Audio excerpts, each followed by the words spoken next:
भगवान श्री कृष्ण जब माता देवकी और पिता वसुदेव को कंस के चंगुल से छुड़ाने गए तब उनकी उम्र 14 वर्ष थी।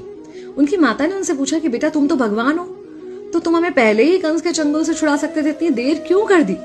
तो कृष्ण जी ने कहा, माता क्या पिछले जन्म में आपने मुझे 14 वर्ष का वनवास नहीं दिया था? माता हैरान रह गई, बोली ये क्या कह रहे हैं आप? तब कृष्ण जी ने बताया कि पिछले जन्म में मैं राम था और आप थी माता कैकेयी और आप ही ने मुझे 14 वर्ष का वनवास दिया था और कर्म फल से कोई नहीं बच सकता माता, इसलिए आपको 14 साल का ये दुख सहना पड़ा। तब आश्चर्यचकित होते हुए माता ने पूछा, तो फिर यशोदा पिछले जन्म में कौन थी?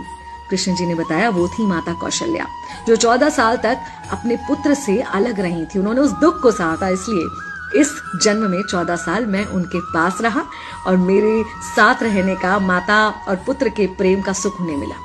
कहने का मतलब यह है कि कर्म फल से ना उस युग में कोई बचा था, ना आज कोई बचेगा। खुद भगवान भी कर्म फल से नहीं बच सकते, इसलिए अपने हर एक कर्म को बहुत सोच समझ कर कीजिए, क्योंकि जिसके भी खिलाफ आप कुछ गलत कर रहे हैं उससे आपकी शत्रुता कुछ समय या शायद एक जन्म की है, लेकिन उसके साथ कुछ गलत करके आप अपने कई जन्म बिगाड़ सकते हैं।